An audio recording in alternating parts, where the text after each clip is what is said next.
Hi, this is Rachelle at Scrapcraftastic, and I am going to be working on Junk Journal July again today. Here are the previous prompts that I have completed. I will link to those videos in the iCard up above. And I will be doing prompts 10, 11, and 12, which are time out, fussy cutting, and dyed. So far, the way things are going, it looks like I'll be combining prompts when I'm able to do that. So I'm pulling out 2 sheets of the paper that I originally put in the journal, and I am going to glue those together with some matte medium gel, because I need a surface that will work for mixed media. This spread is going to be less junk and more on the planner style / mixed media / art journal style.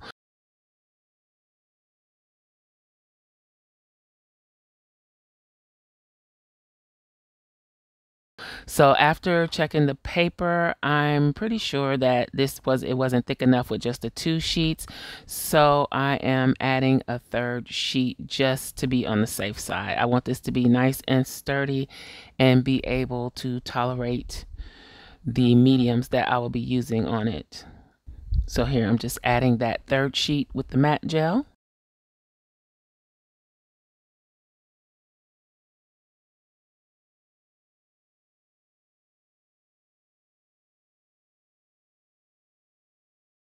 Using my scraper to make sure there's no air bubbles, make sure everything is sealed together well. And I'm going to further prepare the paper by adding a layer of gesso. The gesso helps protect the paper. It helps keep your medium from just absorbing down into the paper. It kind of helps it sit on top of the paper. So it's like a primer, basically.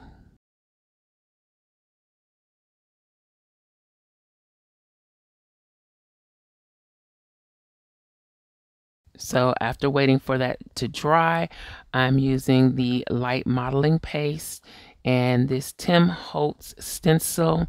This is for time out. This stencil has clocks on it, and I thought that would be a good fit for time out.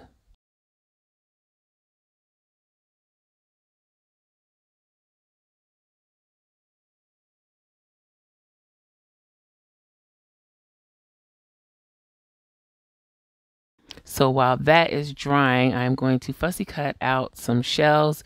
I guess with the shells, you can probably kind of see where I'm going with this. To me, time out means time to just relax and chill and do whatever it is you like to do. So taking a break or having a timeout for me means going to the beach and just relaxing. So kind of doing a beachy theme here. So I'm doing the fussy cutting of the shells.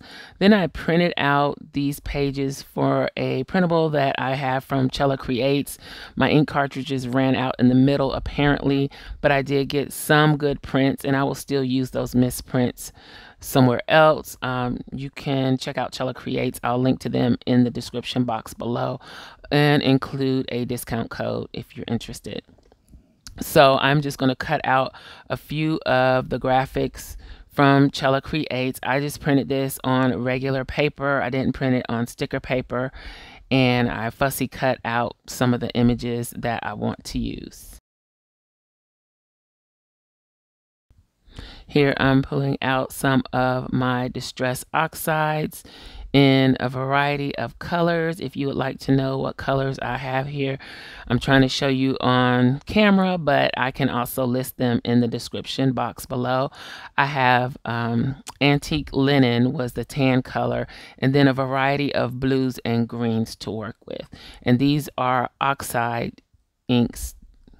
I also have a water brush, pulling out my silicone mat, and a acrylic block. Now I've seen this done with the acrylic block. I think I needed a bigger block, but I put the oxide on the block, sprayed it with water, And I think what I saw done was where they just dripped the oxide and water solution on the paper, but I was a little too chicken to do that, so I did what I have done before, is just dab the paper into the ink, but I wasn't getting the color that I wanted, so then I went ahead and just let it drip on the paper, smushed the acrylic block on the paper. I still wasn't getting the look that I wanted. So I picked up a few of the drops off of the silicone mat, and I'm using the water brush to kind of move the color around what little color I did get. And this is all going to be a process of layering, layering, layering. And I've just finally decided, okay, this isn't working. So I just took the pad and just smushed it on the page. So I'm going to try that method. That works a little better. I'm using the water from the acrylic block and the water brush to kind of spread that color around. So I did get more depth to the color, but it was still not where I wanted it to be. And I don't know if that's because of the gesso or what the cause of that is, but I was okay with working with it until I got the look that I was going for. Again, it's still too light for me. It's not showing, it's not giving me what I wanted. So I dried it a little bit, and then I came in with a distress ink. I'm not sure what color it was, but I just went straight with the ink dauber and added some ink, and now I'm finally getting some color, and I'm blending with water, drying in between. And finally, I pull out my spray box. I thought of doing sprays originally, but I kind of chickened out. But since the inks weren't working on their own, I decided to get out my sprays. And some of my sprayers are clogged, they won't spray. So I took the sprayer out and sprinkled color on. As I add color, the sprinkles will blend in a little better. So I'm just layering. I layered a little of a brown color. I'm doing the blue colors now. I sprayed and sprinkled, just trying to build up that color on the page, and I'm drying in between adding colors.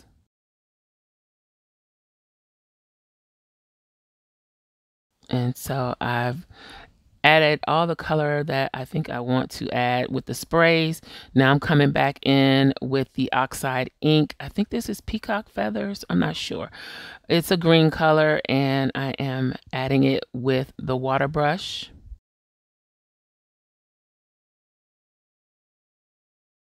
I still want a little more depth of color, so I am going for more blues.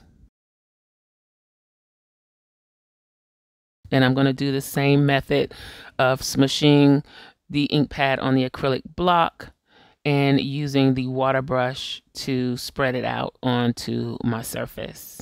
So basically what I'm doing here is painting with the oxide inks. And it seems to be working better than the other methods that I was using. So now I'm just bringing in some of the other blues and greens to build a rich blue, which will act kind of as the ocean.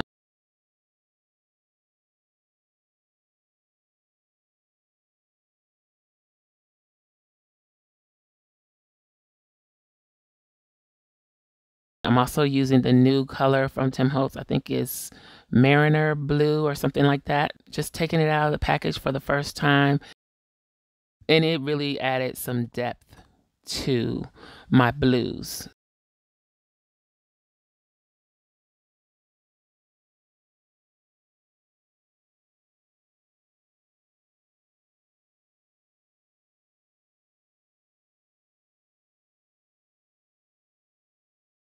So I'm cleaning up my water brush.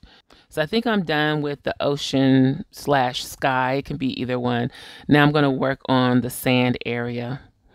I'm adding some more of the antique linen.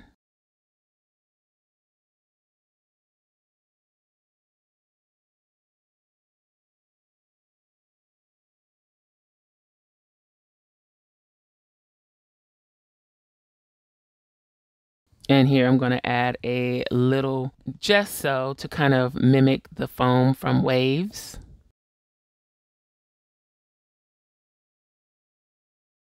If you've watched any of my micro dailies over on Instagram, you may have noticed that I like to create scenes. So sometimes they're a little abstract, but I think you can get the overall feel with the scenes that I create. So that's kind of what I'm doing here too. So I wanted it to look like the ocean rolling up onto the sand. Here I'm using my vintage photo distress ink, and I'm going in adding some depth to the sand area.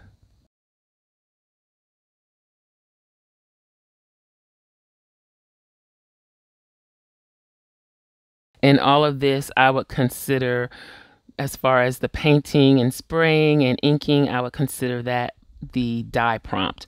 So I already have all of the prompts taken care of here. Now I'm just going around adding a little texture with my favorite script stamp.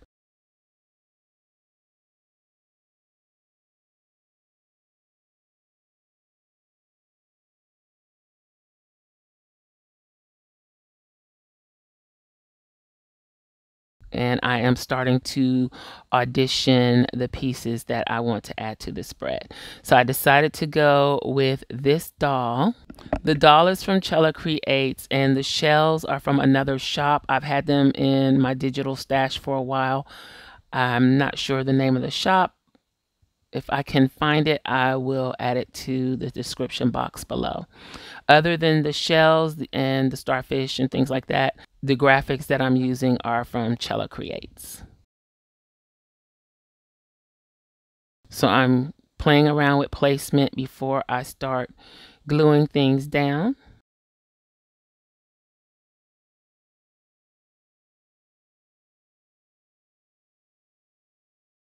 So once I position most everything, I get the matte medium and a small brush, and I'm going to go ahead and start gluing everything down. So I started out putting it on the back of the doll, but then I decided it's a better idea just to go ahead and put it directly on the page. I didn't think this through very well. I used distress ink, which is not permanent. I should have used an archive ink to stamp the script, but I will remember that next time. And thankfully I didn't have to put too much medium, wet medium on top of the areas where I stamped, because distress ink isn't permanent. It's reactivated by moisture. So what happened was it would just smear when I went over it with the matte medium. But here I'm just going ahead and gluing everything down.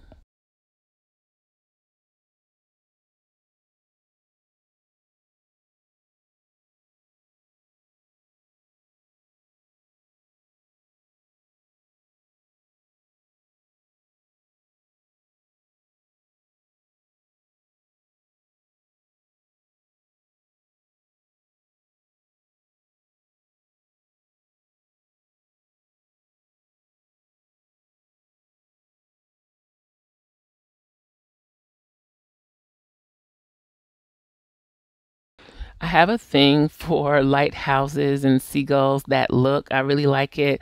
And if you've been watching me for a while, you've seen me do spreads with those elements repeatedly. So I didn't want to add a lighthouse to this one, but I am going to add some of the seagulls.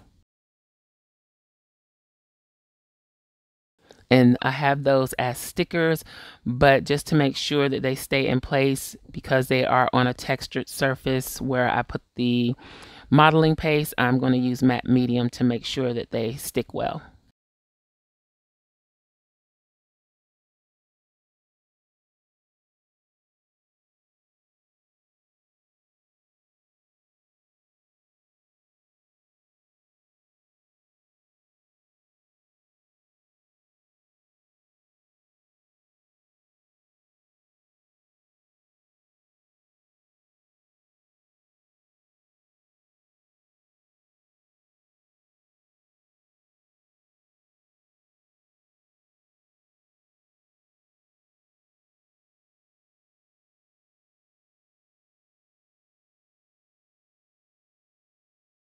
So now that everything is glued down, I'm going in with the scissors and trimming off the excess. So this is the final look. I'm pleased with how it turned out. This is more art journal than junk journal, but I feel like for the Junk Journal July prompts, I want to do some of the things that I've been wanting to do and just didn't have the time to try. You may see things that are not just specific to junk journaling this month. So I'm taking the Tombow markers and trying to add a little shading. I'm a little timid with this because I don't want to mess anything up, but I do add a little hint of shading here because it did look a little flat.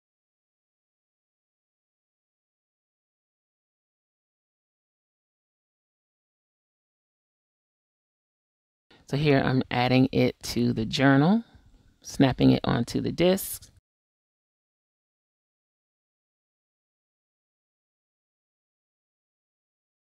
This all came together with 3 sheets of misprint inserts.